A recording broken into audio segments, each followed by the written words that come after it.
We're just chatting. Just having a conversation. Hi, we are back, and we are here with Summer Williams from the Coconoino Humane Association. Summer, it's really great to have you on the show. We just got done talking about stress and how pets can help with that, and you're from the Coconoino Humane Association. So can you tell us about yourself? Absolutely. First of all, thank you so much for having me, Coral, and my friend Amber. I really like the idea of how pets can influence our health and our lifestyle. It's something that I'm really interested in. There's a lot of scientific evidence that say that owning pets decreases your blood pressure, decreases your likelihood of having a stroke or a heart attack. It increases your recovery time if you're a pet owner after having a heart attack. Little kids who are exposed to pets at a very young age are less likely to have allergies. And it boosts their immune system. Wow. So we don't know why or how, but we know that it is. So having a pet just works. Having a pet just works, absolutely. Tell us a little bit about the shelter. The shelter's been here in Coconino County since 1955. That's right. The Coconino Humane Association was started in 1955 by a group of citizens that felt that Flagstaff was getting big enough that they needed to address the concerns of the homeless pets in the area. It took about 3 years for the actual shelter to get built. The original site was at Butler and I-40, kind of right around where the Burger King was. But when they put in that Butler on-ramp, the shelter moved to its current location, which is 1 mile down the dirt road at the intersection of Butler and 4th. Right. It's kind of out of the way, but it's a nice spot. And the shelter has really grown to a very nice facility. We have 66 kennels for dogs, and I want to say about 40 kennels for cats. We have an isolation ward for sick animals, animals that are pregnant or nursing. We have a satellite or an annex adoption center at the PetSmart. Wow. Right around the corner here on Plaza. Yeah. Yep. And exactly how many cats and dogs do you have in the shelter at any given time? Well, that number varies greatly. At any given time, if we have a lot of puppies in, for example, we might have up to 80 dogs. Wow. Which can be daunting sometimes. Right, we intake about 4,500 to 5,000 animals a year. We have a very, very high adoption rate. So most of those animals are finding excellent homes. Finding homes. Now, I have a question. Do you just deal with cats and dogs? Do you have other types of animals that are there at all?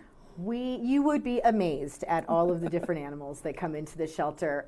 Since I've been there, which really hasn't been all that long, we've had roosters, goats, chinchillas, parakeets, snakes. We even had a stray turtle. Someone found a red-eared slider walking down the sidewalk. They brought it into the shelter, and 2 days later, their owners came to pick them up. That is great. Can you tell us a little bit about the adoption process? Because sometimes people think the adoption of a pet is complicated. It couldn't be easier. Our adoption fee for a dog is $90. For a cat, it's $55. The adoption fee includes the spay or neuter for the pet, a rabies vaccinations, the first set of inoculations that they get when they come into the shelter, which, for example, for a dog would be parvo, distemper, coronavirus, parainfluenza, bordetella. It also includes a wellness checkup for the animal that's done at the time of spay or neuter, and the love and loyalty of a lifelong friend. Well, I see that we have someone here with you today, someone that you brought. Can you introduce us to your friend? Absolutely. This is my very good friend, Amber. Hey, Amber, you want to come here? You want to come here? Come on. Oh, I brought Amber today because I knew I could count on her to be nice and quiet. Amber is about 2 years old. She's a shepherd mix. She was brought in by county animal control as a stray.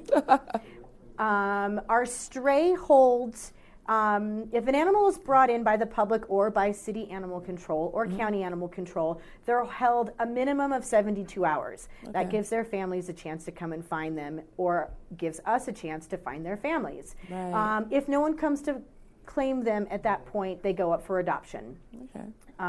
Amber came to us, I want to say, the first week of Thanksgiving. And one of the reasons that I brought Amber here today is because I wanted to illustrate the fact that not all shelter dogs are wild, untrained, throwaway dogs, Right. dogs from the pound to have a little bit of a bad rap. And that nothing could be farther from the truth. Shelter dogs can be purebred. Shelter dogs can be beautifully trained. We've had therapy dogs. We've had all the whole spectrum of dogs and cats. Amber is a shepherd mix. She's about 2 years old. She came to us the first week of November. She was brought in by City Animal Control. She's a stray. Now, all of our stray animals are held for a minimum of 72 hours to give their families a chance to come and find them. At that point, they go up for adoption. One of the reasons that I brought Amber today is to illustrate the fact that not all shelter dogs are untrained, crazy, feral dogs. Some of them are beautifully trained, absolutely wonderful pets.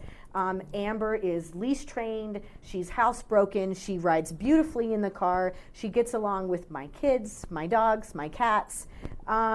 She's just a really good example of the hidden gems that are waiting to be adopted out of the shelter system. Well, Amber is definitely a beautiful dog, and it's amazing. We're here in a studio full of people, and Amber is more relaxed than even some of us that are here. I know. I think she's more relaxed than I am. So, so what happens if someone adopts a dog and just for some reason it doesn't work out? Sure. What happens after that? Well, we really want everyone to have a positive experience. Our adopting families, the dogs, we want what's best for everyone. Our policy is that if for any reason, no questions asked, within 10 days, you can return the dog for a voucher that is good for the adoption of another dog. Now, if your dog is sick, we do not have a veterinarian on the staff at the shelter. We do our very best to identify diseases as they come into us. A lot of times, diseases are incubating and they don't become symptomatic until dogs have already made it home. Right. If that is the case, a full cash refund is given. Oh, that's great. So let's talk just really briefly about the education programs and the other services that you have there at the Humane Association. Absolutely. It really is a huge spectrum of services that we offer, from the ambulance service. If there's an injured dog, say that's been hit by a car, we have a 24-hour ambulance service. We have an excellent spay and neuter program, low-cost spay and neuter program, where you buy a voucher for $25 from us, and we pay the balance of the spay and neuter. We also operate a dog and cat food bank.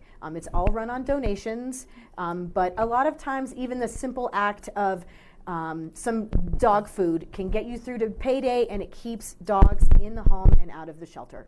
Well, I think that's a wonderful program, especially because, there's so many seniors have pets, and the fact that they live on a very fixed income sometimes. Absolutely. I think it's wonderful that there's a program to help them make sure that they can keep their pets in their home. We also have an excellent, really amazing program where we work in partnership with Purina, where if you are over the age of 60, you can come pick out a companion animal, and Purina will pay your adoption fee.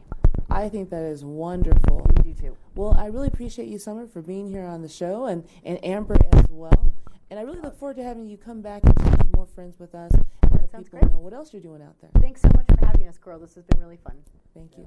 Another great program that's offered through the Arizona Department of Motor Vehicles is a special pet-friendly license plate.